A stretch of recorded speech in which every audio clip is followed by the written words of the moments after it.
자, 오늘 우리에게 주시는 하나님의 말씀 같이 보겠습니다. 요한복음 5장 1절에서부터 9절까지의 말씀입니다.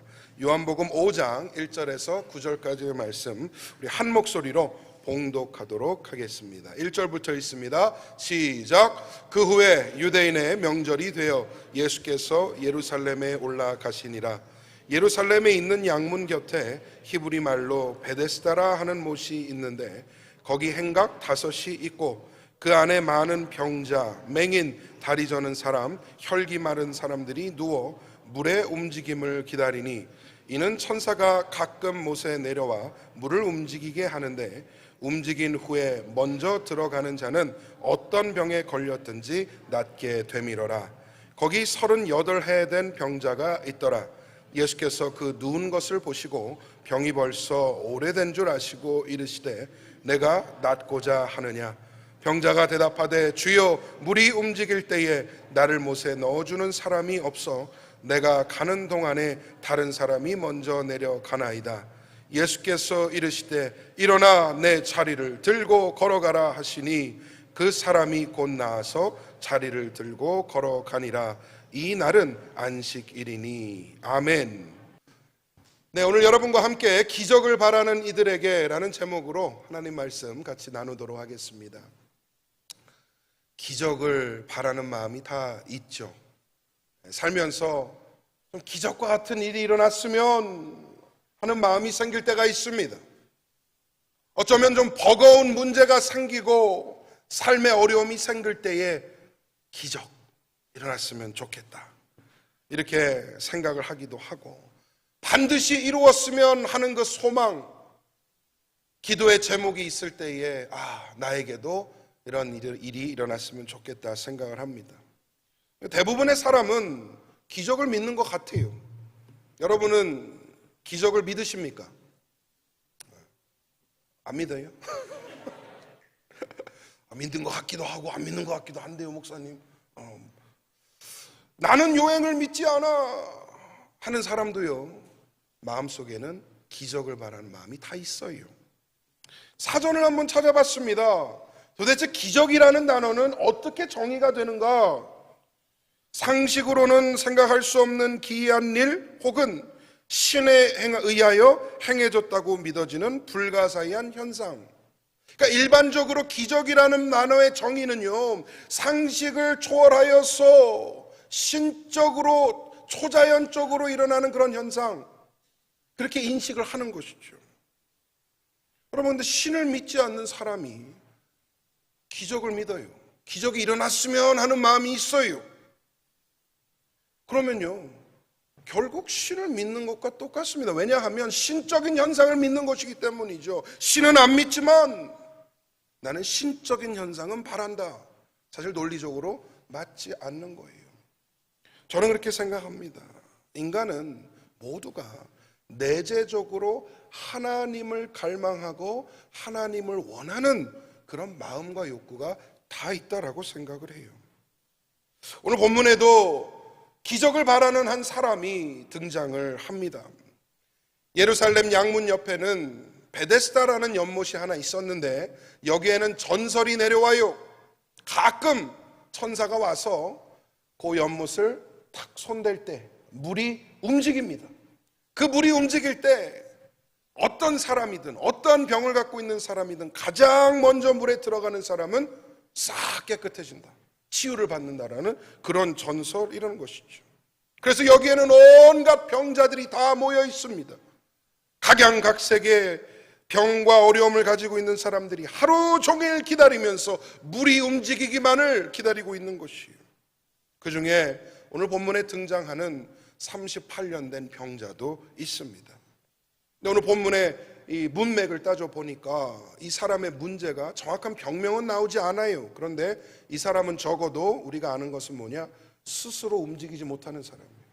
혼자는 걸어갈 수 없는 사람이라는 것이죠. 누군가가 들어서 옮겨주어야만 움직일 수 있는 사람입니다. 여러분, 38년을 병을 겪었어요. 온갖 좋은 의사, 병원은 다 찾아다녔을 겁니다. 좋다는 약은 다 써봤을 것입니다. 그러면서 재산도 다 탕진했을 것이고 병 앞에 장사 없다는 말처럼 주변에 있던 사람들도 하나 둘씩 다 사라지지 않았나 그런 예상을 해봐요. 삶에 아무런 소망이 남아있지 않아요. 성경이 38년 된 병자라고 강조하는 이유가 있습니다. 일반적으로는 도저히 치유의 가능성이 남아있지 않은 사람이라는 것을 강조하는 겁니다. 그에게 있어서 마지막 희망은 뭐냐? 바로 베데스다였어요. 이 베데스다. 근데 사실 잘 따져보면 그마저도 불가능한 기적이죠. 왜냐하면 이 병치유의 전제가 뭡니까? 물이 움직일 때 가장 먼저 들어가야 되는 거예요. 근데 이 사람의 상태가 어떤 사람이에요? 스스로는 움직이지 못하는 사람이에요. 그러니까 물이 동할 때에 어떻게 남들보다 더 빨리 가장 먼저 들어갈 수 있겠습니까? 사실상 베데스다도 그에게는 그림의 떡인 것입니다. 그런데 그런 그 앞에 오늘 본문에 예수님께서 멈춰 서십니다. 그리고 그토록 바라고 원하던 병고침의 기적을 주님이 그 자리에서 이루어 주십니다. 주님의 말씀을 들은 이 38년 된 병자, 그 자리에서 자리를 들고 일어난 줄 믿습니다. 오늘 말씀을 통해 성도의 삶에 있어서 진정한 기적은 무엇인가? 진짜 우리가 바라며 살아가야 할 소망과 기적은 무엇인가? 오늘 말씀을 통해 상고하기를 원합니다. 성령님의 조명하심이 여러분의 마음 가운데 임하여 말씀을 듣고 깨닫는 은혜가 있기를 간절히 소망합니다. 첫 번째로 생각해 볼 것은 무엇이냐? 우리는 모두 기적을 바라고 산다는 것이요. 우리는 모두 기적을 바라고 삽니다. 다들 마음속에 베데스다가 하나씩은 있는 거죠. 여러분의 베데스다는 무엇입니까? 내가 그 문제 하나만 해결되면 살만할 것 같은데, 내가 그 일만 내가 넘어갈 수 있으면 내가 성공할 수 있을 것 같은데, 도저히 이건 내 힘으로 할 수 없는데 누군가 좀 도와주고 기적과 같은 일이 일어난다면 나는 성공할 수 있을 것 같은데, 마치 연못에 물이 움직이기를 기다리는 그런 마음으로 혹시 살고 계신가요? 문제없는 삶은 없습니다. 하지만 많은 경우 잘못된 문제 해결을 바라보기 때문에 더 큰 어려움을 겪게 되는 거예요. 본문에 38년 된 병자는요, 애초부터 가망이 없는 해결을 바라보고 베데스다 주변을 맴돌았습니다. 먼저 들어가야 하는 레이스에 혼자는 못 움직이는, 누군가가 들어서 움직여야 되는 그런 소망밖에 없으니 이 사람의 처지는 사실 굉장히 어려운 것이죠. 그런데 문제는 뭐냐? 인생에 베데스다밖에 남지 않았어요. 더 이상의 희망이 없어요. 이것마저 없으면 살아갈 목적과 이유까지 없어지게 되는 것이죠. 그러니 포기하지 못하는 겁니다. 여러분 생각을 해봤어요. 소수의 몇 명은 어쩌면 베데스다의 기적을 경험했을지 모르겠어요. 아니, 그런 사람들이 있으니까 그런 전설이 생겨나고 전해졌겠죠. 누군가는 치료를 받았을 것입니다. 세상에도 그런 사람들이 있더라고요. 소수의 사람들은 기적을 경험하고 살아요. 또 그런 해결과 또 그런 어떤 뭐라 그럴까요? 행운을 그리고 이제 사는 사람들이 있어요. 대표적으로 어떤 사람들이 있을까요? 복권 당첨자들 있죠. 복권 당첨자들. 여러분, 세상에 수많은 사람들이 일주일 내내 6개의 숫자에 자기의 인생을 걸고 삽니다. 요것만 되면 인생 역전, 인생 대박, 그거 바라고 사는 거예요. 여러분 주변에 혹시 파워볼 잭팟 터진 사람 있습니까? 없죠? 있는 사람도 있나 봐요. 혹시 아는 사람 중에. 저는 없어요. 제 주변에 한 명도 못 봤어요. 그런데 어딘가엔 있으니까 그거 사는 거예요. 그죠? 어딘가엔 누군가 이걸 이긴 사람이 있으니까 그 소망 가지고 혹여라도 내가 될까 사는 것이죠. 파워볼 사보셨어요? 당첨 금액이 막 어떨 때는 100 밀리언이 넘어가고요. 상상도 못할. 그런데 잭팟 당첨자들이 다들 행복하게 삽니까? 뉴스 보면 가정이 깨지고 또 결국 파산하고 심지어는 자살한 사람도 있다고 뉴스를 봤어요. 그릇된 문제 해결을 바라면요, 더욱더 큰 어려움에 빠지게 되어 있습니다. 하지만 문제 해결은 그 문제를 해결할 수 있는 존재를 만날 때에 진정한 의미에서 해결되는 줄 믿습니다. 오늘 병자가 그랬어요. 비록 베데스다 앞에서 기적과 같은 일을 바라고는 있었지만 그에게 그런 일은 일어나지 않았고 앞으로도 일어나지 않을 것입니다. 그런데 말씀의 결론을 보니 그의 인생을 해결한 것은 베데스다가 아니었어요. 주님이 해결하신 줄 믿습니다. 진짜 기적은 전혀 다른 곳에서 만나게 됐어요. 병자의 병을 치유하고 삶을 구원할 수 있는 존재는 베데스다가 아니라 예수 그리스도였던 것이죠. 모든 문제 해결은 우리 주님 안에 있는 줄 믿습니다. 믿으시면 아멘. 우리 인생을 문제 해결을 엉뚱한 곳에서 찾고 있지 않는가 한번 돌아보기를 소망합니다. 진정한 해답은 이미 내 안에 살고 계신데, 진정한 해답은 이미 나와 동행하고 계신데 나는 여전히 베데스다를 바라보면서 잘못된 방향으로 가고 있지 않는가. 주님만이 우리의 해답이십니다. 할렐루야. 예레미야서 33장 3절 함께 읽겠습니다. 시작. 너는 내게 부르짖으라. 내가 내게 응답하겠고 내가 알지 못하는 크고 은밀한 일을 내게 보이리라. 아멘. 우리가 부르짖을 때 응답하시는 것은 주님인 줄 믿습니다. 우리가 간구할 때에 우리 문제를 해결해 주시는 분도 주님인 줄 믿습니다. 우리 인생의 크고 은밀한 일을 보여주시는 것은 우리 주님인 줄 믿습니다. 근데 왜 자꾸 베데스다를 보냐는 거예요. 기적이 필요할 때 베데스다 찾지 말고 예수 그리스도를 바라보는 은혜가 있으시기를 간절히 소망합니다. 두 번째로, 주님은 우리의 필요와 최선을 알고 계십니다. 말씀을 준비하면서 그런 질문을 던져봤어요. 왜 하필이면 38년 된 병자였을까? 여러분, 그곳에는요 다양한 사람들이 있었어요. 수많은 병자들이 있었습니다. 다 간절했고요, 다 치유가 필요했고요, 다 주의 도우심과 긍휼의 손길이 필요했던 사람들이에요. 근데 왜 유독 38년 된 병자를 만나주신 걸까? 고민하고 밤새 고민했는데 제 답은 이겁니다. 나야 모르죠. 주님만 아시는 거죠. 도저히 모르겠더라고요. 근데 여러분, 왜 이 지구상 수많은 사람 중에 유독 나를 사랑하시고 부르시고 선택하셔서 자녀 삼아 주셨을까? 왜 나를 위하여 십자가에 죽으시사 내 죄를 도말하시고 나를 하나님의 자녀 삼아 주셨을까? 이해할 수 없습니다. 그러나 감사하고 감격스러운 것, 여러분, 그것을 우리는 은혜라고 부릅니다.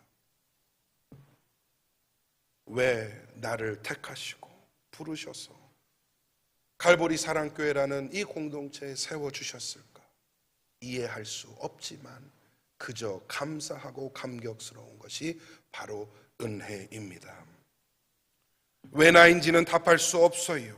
하지만 나인 것이 그저 감사한 것, 그저 눈물 나는 것, 그걸 우리는 은혜라고 부르는 것이죠. 내 역할은 그 은혜에 합당하게 살아가는 거예요. 하나님을 찬양하고 하나님께 영광 돌리는 삶을 살아내는 것입니다. 베데스다를 지나가시던 예수님께서 38년 된 병자 앞에 멈춰 서세요. 그리고 그의 가슴을 찌르는 질문을 하나 던집니다. 내가 낫고자 하느냐?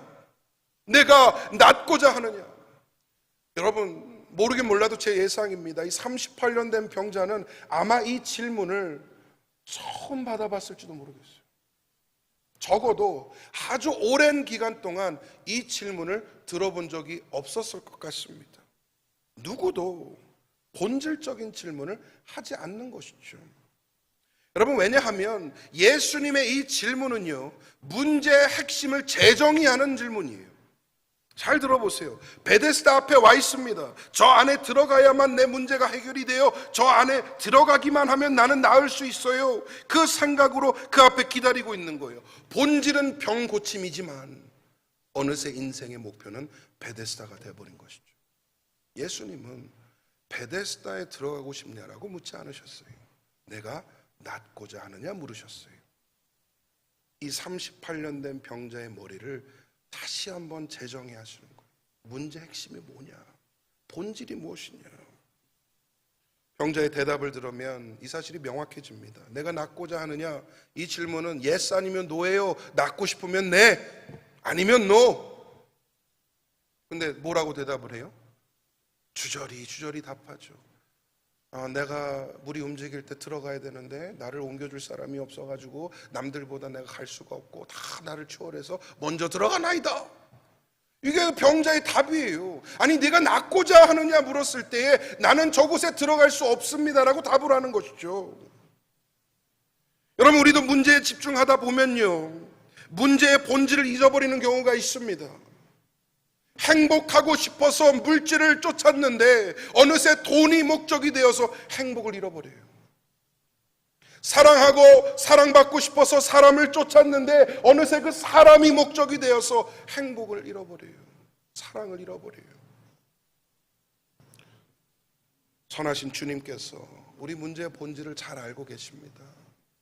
나를 나보다 더 잘 아시는 주님께서 나에게 무엇이 필요하고 가장 좋은 최선인지를 알고 계신 줄 믿습니다.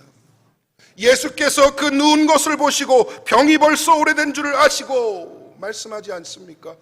꿰뚫어 보셨어요. 뭐가 문제인지, 뭐가 필요한지를 주님은 한눈에 알아보셨다는 것이에요. 그리고 그 병자에게 가장 필요한 것, 가장 좋은 것, 가장 간절한 것인 병고침의 역사를 허락하신 줄 믿습니다.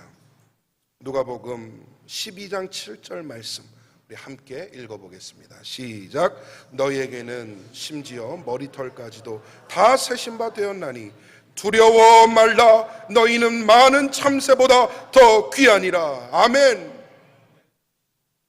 하늘의 수많은 참새까지도 먹이시는 하나님께서 심지어 너희일까 보냐. 머리털까지 다 세신 바 되셨으니 두려워 말라. 걱정하지 말라. 낙심하지 말라. 하나님을 의지하라라는 귀한 은혜의 메시지인 줄 믿습니다. 주님을 신뢰하시고 주님을 따르시고 주님의 모든 것을 맡겨드리기를 원합니다. 그랬을 때에 오늘 38년 된 병자에게 주신 은혜를 우리에게도 주실 줄 믿습니다. 마지막 세 번째로, 진정한 기적은 바로 예수님입니다.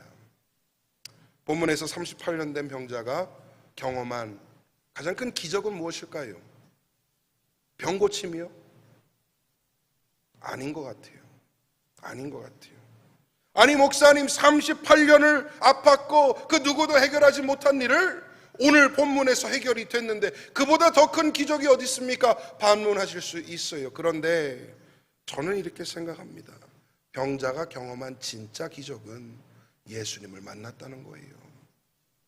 더 정확히 말씀드리면 예수님이 그의 앞에 멈춰 서셨다는 겁니다. 그게 진짜 기적인 거예요. 여러분, 병고침은 예수님을 따라오는 은혜의 현상일 뿐입니다. 아니에요? 예수님을 따라오는 은혜의 현상일 뿐이에요. 치유와 생명은 예수님을 따라오는 지극히 자연스러운 은혜라는 것이죠. 아이러니합니까? 평생을 괴롭혀왔던 그 병이 고침을 받았는데 그게 기적이 아니고 오히려 자연스러운 은혜의 현상이라니 아이러니한가요? 근데 여러분, 우리의 신앙이 그렇습니다. 우리는 기적을 원해서 예수 믿는 사람들이 아니에요. 예수를 믿다 보니 기적과 같은 은혜를 체험하는 사람들입니다. 믿으시면 아멘. 우리가 발휘하는 기적은 바로 예수님입니다. 예수님이에요. 문제 해결은요, 주님을 따라오는 패키지 같은 거예요. 주의 눈길이 나에게 머물 때에 나의 간구가 들어응답되어지고, 주의 시선이 나의 삶 가운데 머물 때에 주의 은혜의 비가 나에게 내려지는 것이고, 주의 긍휼과 주의 자비가 내 마음에 닿을 때에 나는 평안을 누리고 행복을 누리는 것이죠. 그리고 우리는 이미 그 어떠한 기적보다 더 큰 기적을 이미 경험한 사람들입니다. 그게 뭘까요? 바로 구원이라는 기적입니다. 구원이라는 기적. 죄로 인해 죽을 수밖에 없는 존재가 이제는 십자가 보혈의 공로로 인하여 영원한 생명을 누리게 되었습니다. 죄의 종이 되었던 존재가 이제는 하나님의 자녀가 되었습니다. 어둠의 종이었던 존재가 이제는 빛의 성도가 된 줄 믿습니다. 이보다 더 큰 기적이 있습니까? 이보다 더 놀라운 은혜가 있습니까? 구원의 주인공인 성도가 바라봐야 할 것은 세상 사람 다 쳐다보는 그 베데스다 아닙니다. 우리가 바라봐야 할 것은 바로 예수 그리스도입니다. 진정한 삶의 완성은요, 예수님 안에서 실현돼요. 진정한 삶의 행복은요, 예수님 안에서 이루어집니다. 그 사실이 여러분 마음 가운데 명확하게 새겨지기를 소망합니다. 사도행전 4장 12절 말씀 우리 한번 같이 읽어보겠습니다. 시작. 다른 이로서는 구원을 받을 수 없나니 천하 사람 중에 구원을 받을 만한 다른 이름을 우리에게 주신 일이 있다 없다 없음이라 하였더라. 아멘. 예수 외에는 구원이 없어요. 예수 외에는 해결이 없어요. 예수 외에는 행복과 완성이 없다라는 것 성경이 선포하고 있습니다. 진정한 기적 되시는 예수님을 깊이 사랑하시기 바랍니다. 우리 삶의 진정한 기적 되시는 예수님을 진하게 만나시기를 바랍니다. 예수님을 더욱더 알아가시기를 소망합니다. 이번에 새일꾼반 훈련 개설하잖아요. 저는 이것이 그 한 단계라 생각을 합니다. 우리는 이 훈련을 통하여서 성경의 개관과 흐름, 그리고 기독교의 기본적인 교리, 신앙생활의 가장 기본적인 훈련이 무엇인지를 나누게 될 것입니다. 그리고 그 안에서 예수님과 깊이 교제하며 예수님을 만나는 은혜의 기회가 될 것입니다. 기도해 보시고 마음에 감동 있으신 분들은 적극적으로 참여해 주시기를 부탁드립니다. 함께 참여하셔서 가장 완벽하고 가장 아름다운 기적인 그런 예수님을 만나시기를 바랍니다. 이제 말씀 맺겠습니다. 예수님이 여러분 앞에 멈춰 서게 만드시길 바랍니다. 그게 은혜의 비밀이에요. 주님의 시선이 나를 향하고 주의 관심이 내 삶에 머물 때에 나는 인생의 문제와 짐을 내려놓을 수 있게 되고요, 진정한 의미에서의 평안과 자유함을 누리게 됩니다. 성경을 보면 주님을 만나는 사람들은 다양한 모습으로 만나요. 어떤 사람은 지붕을 뜯어내기도 했고요, 어떤 사람은 몰래 가서 주의 옷자락에다 붙은 사람도 있고요, 심지어 어떤 사람은 그 발 앞에 엎드려 향유옥합을 깨고 부은 사람도 있어요. 다양한 모습이지만 모두 다 주님의 시선을 붙잡은 사람들입니다. 저는 여러분이 주님의 시선을 붙잡는 그런 성도님들 되시기를 축복합니다. 요즘 힘드십니까? 인생의 밑바닥에서도 베데스다를 바라보지 않고 예수 그리스도를 바라보는 은혜가 있으시길 바랍니다. 우리를 천사들보다 사랑하신 주님께서 반드시 해결해 주십니다. 좌절하고 있습니까? 주님을 전심으로 찾기를 바랍니다. 우리를 죽기까지 사랑하신 그 예수님께서 우리를 포기치 않으시고 우리를 외면치 않으시고 우리 앞에 멈춰 서 주실 것입니다. 주님의 발걸음이 여러분의 삶에 멈춰 서시기를 간절히 축원드립니다. 아멘. 우리 함께 찬양하겠습니다. 아무것도 두려워 말라, 주 나의 하나님이 지켜주시네. 함께 고백하는 마음으로 찬양하겠습니다.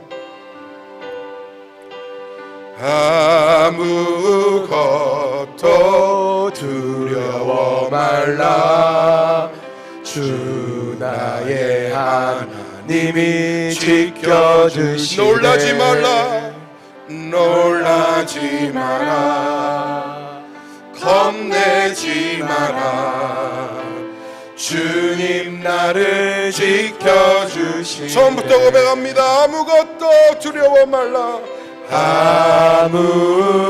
아무것도 두려워 말라, 주 나의 하나님이 지켜주시네. 놀라지 말라, 놀라지 마라, 겁내지 마라, 주님 나를 지켜주시네. 세상의 험한 풍파, 세상의 험한 풍파 몰아칠 때도 주님 주님 나를 지켜주시네. 세상의